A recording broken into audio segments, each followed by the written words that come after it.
Students, आज जो आपको वीडियो मिलेगी वो chapter 4 measurement of national income की है कि हम अपनी नेशनल इनकम को किस तरह से मेज़र करते हैं। ठीक है, आपको लास्ट जो चैप्टर था आपका उसमें भी हमने नेशनल इनकम के बारे में, डोमेस्टिक प्रोडक्ट के बारे में, फैक्टर कॉस्ट के बारे में काफ़ी कुछ पढ़ा है। ठीक है, तो आज जो हमें पढ़ना है वो मेज़रमेंट ऑफ नेशनल इनकम के बारे में पढ़ना है कि हम अपने राष्ट्रीय आय को किस तरह से मेज़र करते हैं। ठीक है, चलिए देखते हैं। National income is consider as the most comprehensive measure of the performance of an economy, कि हमारी जो नेशनल इनकम है वो कंसीडर करती है हमारी परफॉर्मेंस ऑफ एन इकोनॉमी, की हमारी आर्थिक परफॉर्मेंस के बेस पर हमारी नेशनल इनकम को हम मेज़र कर सकते हैं। ठीक है, national income of a country can be measured by 3 different methods. हमारी जो नेशनल इनकम है अब वो अगर हमें मेज़र करनी है कंट्री बेस पर तो उसके 3 मेथड्स हमें बताए गए हैं।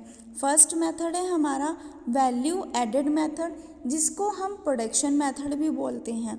ठीक है, सेकंड है हमारा इनकम मेथड एंड थर्ड है हमारा एक्सपेंडिचर मेथड। थोड़ा थोड़ा आपको इन सब के बारे में भी पता चलेगा।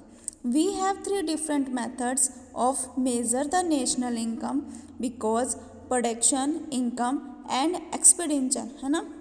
मैंने आपको बताया ना कि हमें इन 3 मेथड के द्वारा अपनी नेशनल इनकम को मेज़र करना है, और हमारी जो नेशनल इनकम है वो प्रोडक्शन के बेस पर, इनकम के बेस पर और एक्सपेंडिचर के बेस पर निकाली जा सकती है। ठीक है, चलिए देखते हैं हम आगे कंसेप्ट ऑफ वैल्यू एडेड, कि हमारा जो वैल्यू एडेड मेथड है उसका कंसेप्ट क्या है। Value added refer to the addition of value to the raw material intermediate goods by a firm by virtue of its production activities। भाई जितनी भी हमारी वैल्यू एडेड मेथड में हमें जो रेफ़र करना है या जिसको भी हमें ऐड करना है उसमें क्या क्या करना है, value to the raw material, कि हम जिस भी चीज़ का अगर हमें प्रोडक्शन करना है, मीन्स मान के चलिए फॉर एग्ज़ाम्पल मुझे एक पेन बनाना है, तो पेन बनाने के लिए मुझे प्लास्टिक की ज़रूरत होगी, निब की ज़रूरत होगी, रिफ़िल की ज़रूरत होगी, और उसके लिए मुझे कहीं ना कहीं से अगर मुझे अपनी पेन को बनाना है तो मुझे मशीनें भी देखनी होंगी। तो पहले मेरे पास रॉ मटेरियल होना चाहिए, है ना। तो जब मेरे पास रॉ मटेरियल होगा तभी मेरा प्रोडक्शन प्रोसेस हो पाएगा। तो वहाँ पर हमें क्या रखनी है, रॉ मटेरियल के लिए हमें उसकी वैल्यू को रखना है। ठीक है, चलिए अगर हमें वैल्यू निकालनी है, वैल्यू एडेड मेथड निकालना है, तो वैल्यू एडेड मेथड का फॉर्मूला क्या है, value of output minus intermediate goods, intermediate consumptions, कि मेरे पास कितना कंजप्शंस है, कितना मेरे पास इंटरमीडिएट रॉ मटेरियल है और कितनी मेरे पास वैल्यू ऑफ आउटपुट निकल कर आई है। ठीक है बच्चों, तो ये था आपका वैल्यू एडेड मेथड। उसके बाद हमारा आता है इंटरमीडिएट कंजप्शंस। क्या होता है, use of intermediate goods in the production process is termed as intermediate consumptions and expenditure on them as intermediate consumptions expenditure।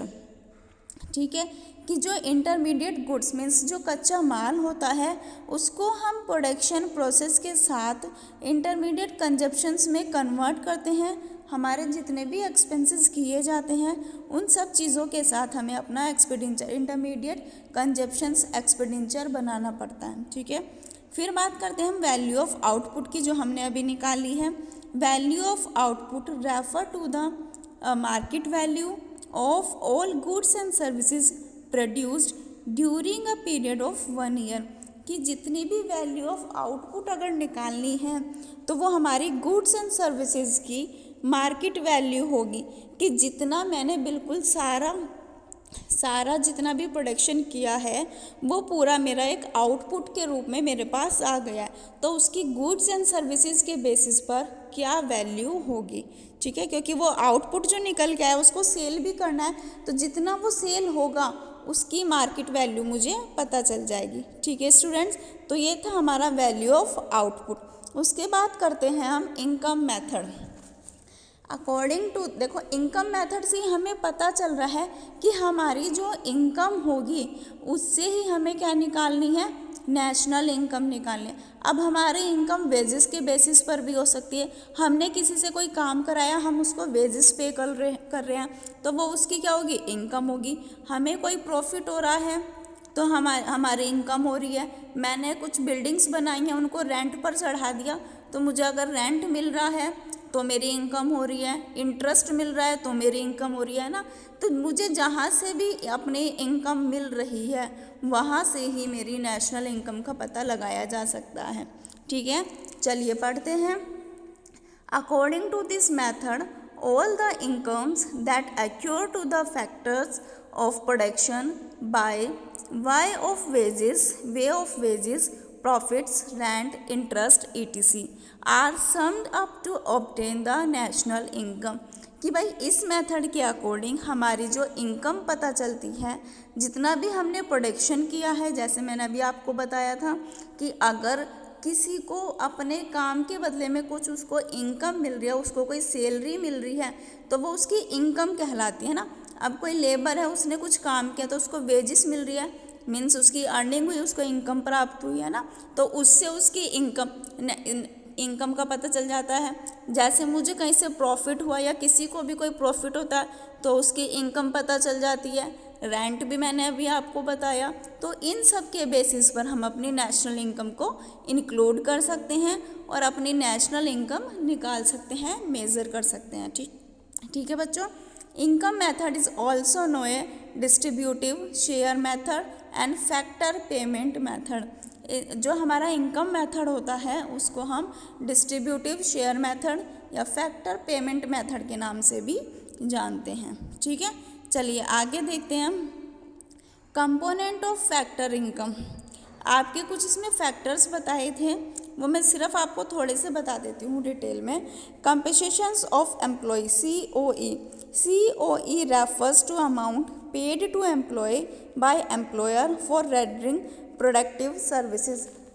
भाई हमारी अगर कोई कंपनी है, उस कंपनी में एक एम्प्लॉय होगा जिसकी वो कंपनी है और एम्प्लॉयर वर्क करते हैं, तो वो अपने एम्प्लॉयर को जो भी अर्निंग देते हैं, कुछ ना कुछ उनको कंपेंसेशन मिलता है। वो आपको वेजेस एंड सैलरी वो कैश में दे रहा हो कि भाई मेरी सैलरी इतनी, उसकी सैलरी इतनी है तो उसको इतना ही वो कैश में दे रहा है ना। Wages and salary in kind का मतलब होता है कि वो फ्री में उसको कुछ मिल रहा। जैसे कुछ एम्प्लॉय को क्या मिलता है, जो वर्क करते हैं उनको फ्री सर्विसेज बहुत सारी दी जाती हैं। मेडिकल की दे दी, अगर उन्हें अपनी एजुकेशन के लिए कुछ करना है तो एजुकेशन सर्विसेज दे दी, है ना। और उनको बहुत सारी चीज़ें ऐसी होती हैं जो उनको फ्री में प्रोवाइड कराई जाती हैं, तो वो उनको इन काइंड के रूप में मिलती हैं। Employee contribution to social security scheme, उनको सिक्योरिटी बेस पर भी कुछ ना कुछ स्कीम्स प्रोवाइड कराई जाती हैं। किसके थ्रू, एम्प्लॉय के थ्रू, कि भाई एम्प्लॉय के थ्रू एम्प्लॉयर को ये सब चीज़ें फ्री सर्विसेज में, इन कैश में और सोशल सिक्योरिटी के रूप में प्रोवाइड की जाती है। किस मेथड में, इनकम मेथड में। ठीक है, नेक्स्ट बात करते हैं expenditure method. Expenditure method means खर्चे। अब अगर आपकी इनकम से आपकी नेशनल इनकम पता नहीं चलती तो आपके खर्चों से आपकी इनकम का पता चल जाता है, तो हम एक्सपेंडिचर मेथड से भी नेशनल इनकम को मेज़र कर सकते हैं। ठीक है, factor income earn by factor of production is spend in the form of expenditure on purchases of goods and services produced by firm. ठीक है, कि भाई अगर फैक्टर इनकम से अर्न हो रहा है तो प्रोडक्शन में जो खर्चा किया जा रहा है, जितने भी खर्चे हमारे गुड्स एंड सर्विसेज के थ्रू प्रोड्यूस्ड किए जा रहे हैं एक फर्म के द्वारा, तो वहाँ से हमारा जितना भी एक्सपेंसेस किया जा रहा है उसके थ्रू हम एक्सपेंडिचर से नेशनल इनकम को मेज़र कर सकते हैं।